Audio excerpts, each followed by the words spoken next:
easy as last time, then maybe we can have a little bit of a chat about what's up in your guys' lives. But for now, we better start introducing these players, just in case we start seeing that early gas pool once again. As to the bottom left-hand side of the map, it is going to be the red Zerg player. Give it up if you're cheering on soO. Oops. Yeah, that happened. That was me pressing the print screen button instead of the insert button to rotate the screen. That's what the sudden stuttering was. Do apologize. Alright, bottom right-hand side is just going to be the blue Zerg player. It is going to be dark in the lower right-hand side of the map. So, stand up into this. Let's see what's going to happen as we have an Overlord moving in towards the upper right-hand side of the map. And looking to see what's up. What's going on? Hatchery first from both is going to be the startup here though, so again, a lot more kind of slow paced than the last game. Going to be a much calmer way to set things up from both players in the early moments. This is going to be nice. Going to get to see a bit more kind of mid-game focus CVZ, I suppose, which is always a big positive. Again, guys, sorry for the lack of bracket in the chat. The bot is off to help with CPU issues, because this is not my new nice streaming PC, which actually works now, even if the internet at the office does not. It is incredible, isn't it? You know, I mean, I've heard of bad luck, and I tend to think I'm a pretty... I wouldn't say I'm lucky, but I wouldn't say I'm unlucky, you know? But man, like, to go from having like 4 or 5 different hardware technical issues with the actual computer, and then to come out of that, and to finally fix all of those, to then just have massive issues with the internet... Like, as soon as we fix the technical, it is literally incredible. I have to say out loud a few more times, because I just have to try and convince myself it's actually happened, that this isn't just a nightmare. Because it's just so unbelievable, the timing of it all. It's really quite ridiculous, honestly. Anyways, it's okay. We've got ourselves some StarCraft right now, and that's what's important at the moment, as we do see. Well, early on here, Overlord's just moving on out from both players. Obviously, soO actually sent his first Overlord in the correct direction.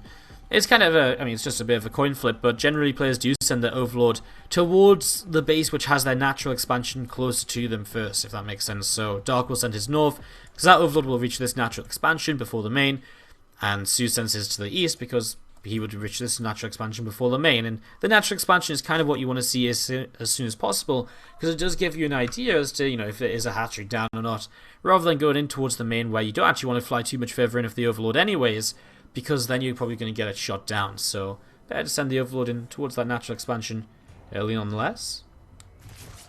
As we're going to be seeing the couple of Lings just moving around. Third hatchery comes down from soO. And I guess we're going to be seeing, again, Ling Speed and Bane Nest coming up from both players. So Dark shouldn't be too much further behind in the third hatch. And in fact, there it is right now. Lots of people cheering on soO in the chat, actually. Dinopi cheering on soO. 47ness says Bjorn.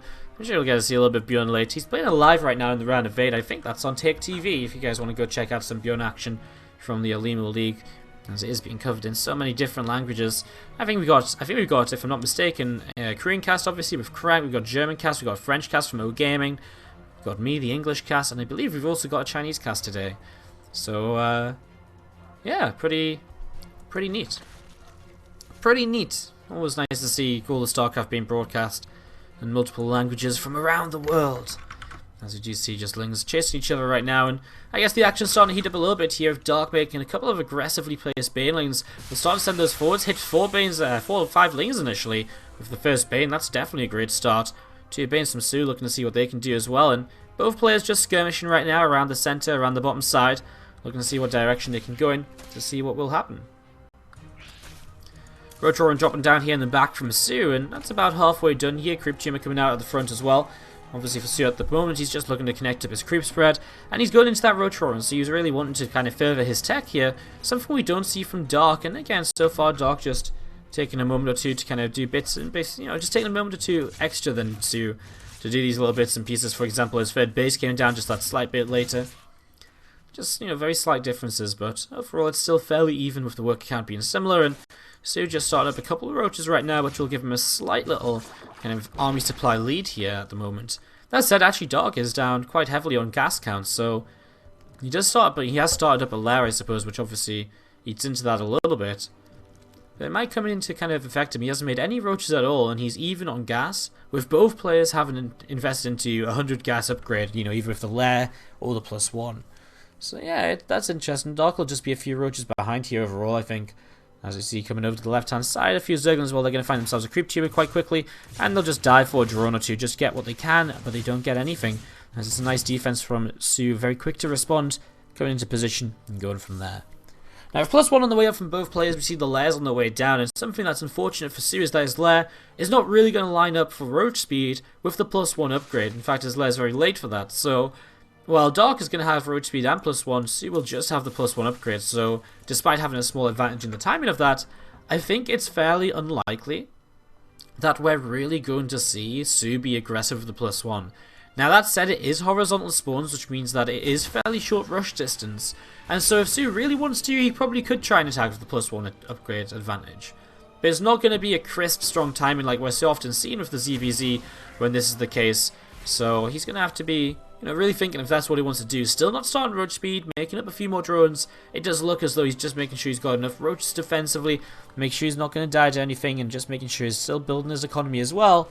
Looks like he's just going into all of that rather than saying, right, time to attack, time to kill you, trying and really end this game here in game number 2 and to tie things up. Lolings in the center of the map and still looking to see what's going on, looking to see where they can go.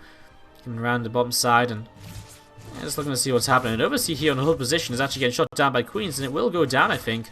There we go, Overseer shot down. It's a little bit unfortunate for soO, and Overseer always nice to have a little bit faster and just able to keep that information as well. A couple of changes now and then, and of course, sometimes you never know when that Contaminate comes into play and has a big role to play in terms of creating upgrade differences and timing windows. Zerglings moving around the right-hand side. soO not sure where exactly he wants to go just yet with these Zerglings. You see actually a lot of Roach Ravage from Dark coming through the south side. Now he does have Roach Speed, which is kind of the only difference for him compared to what soO has. soO with a lot of Roaches out of position at the moment. If he keeps them there, he might be in a little bit of a tough position. He does start to pull them in position on the high ground though. Here we go, Dark's going to start pushing up this ramp. He uses the Corrosive Bow to try and push these units back a little bit. Is this going to work out? Well, I think soO just has a little bit too much, honestly. Even if these Corrosive Bows coming down, soO, he still steps forwards, and he's able to keep on fighting here quite convincingly against the army of Dark. Upgrades are dead even, and now soO has his own Roach Speed as well, so now he can start pushing forwards and continue to chase down these Ravagers and Roaches. However, now Dark has a few more units, and I like that, pulling a few all the way down the south before coming in to engage, really allowing him to wrap around this army. soO's just a little bit too quick in pulling away, though, to allow that to really do too much damage. And so both players end up disengaging. No player really losing all too much on either side. But look at that. +2 missile attack upgrade from soO is now halfway done. He did not skip out on that. He went straight on into it. Whereas from Dark, he's only just now starting his +2 missile upgrade. So real differences here between the players. And Dark, who tried to go for a bit of aggressive attack despite being a bit behind, well, he sort of paid for that right there. It did not work out too well for him. So you're going to take the opportunity to send some Zerglings around the main bit, around the top side of the map. So they're going to send them units around the top side of the map and just try and maybe run on by in towards the mineral line, get a couple of drone kills, maybe pick off the Queen, and a little bit more as well. As this Overseer from Dark still moving around looking to see what else is happening. It's still really not too much. There's 10 more Roaches coming up from soO, another Ravager, 6 more Roaches coming in from Dark. And look at this though, soO is going to move on forwards right here. Don't think he wants to attack just yet. I think he'll wait for the +2. He knows it's close. He probably knows that if Dark was trying to be aggressive like he was, that he probably didn't start his upgrade for a little bit longer as well. Because if you want him to attack, if you really want to make the most of that attack, you're going to bypass the upgrade to make as many Roaches as possible to go in and attack with that. So I think soO will recognize that he's probably got a bit of an advantage. And, well, this would be good. 5 seconds away from that upgrade finishing. We see Biles from both players currently pushing each other back, and well, here we go. So you're going to try and fight in once again. This time the split away is not to back away, but rather just to make sure you can re-engage very quickly or keep on engaging. Lots of Biles from either player right now, as we do see Lings in the main base too. They're starting to pick away at quite a few of these drones. Also across the map, the Roaches from Dark doing damage. So both players around the map currently looking to see what's up, looking to see what's happening, and looking to see if they can get more damage done. As we see Roaches, Ravages from soO coming in and trying to continue fighting, and he is pushing forwards now, making a lot of progress. That upgrade really helping him out as he re-engages. Look at the concave from soO as well. A few more Corrosive Bows dropping. He does stand in a few of those. Also, the hatchery now kind of working against him as he moves a bit further forwards. You see still more corrosive bars. He gets that hatchery load. Nice re-engagement there as a few units from Dark were just a little bit further away. And soO continuing to fight this out. Both players ended up losing about 10 workers, so the harassment on either side was pretty even. But soO's going to get shut down here. The Roaches and Ravagers are pushed away, and Dark takes a 30 supply lead. What a defense by Dark. And all without that +2 upgrade, which is now just finished. Which means that his counterattack, really, there's nothing to stop him. You know, he's got everything that soO has and more in that army supply. He's actually up 12 workers as well, and Dark in a position in this game which I wouldn't say was necessarily very far behind. I wouldn't say it was very difficult to come back from that position, but it was not exactly the best of places for him to be in.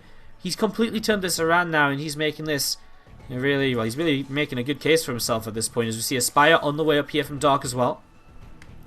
So Spire about 25-30% of the way done. Roaches and Ravagers from soO too, setting up and just joining out the front of this natural expansion and the third base. Just looking to see what's happening as this Queen comes in, starts pushing that Overseer away over to the right hand side. So Overseer again pushed away right now, and a couple more corrosive bars going down. Spire is just about coming up to being about 50, 60, 70% of the way done. I mean, Dark, it's a transition which isn't really necessary at this point.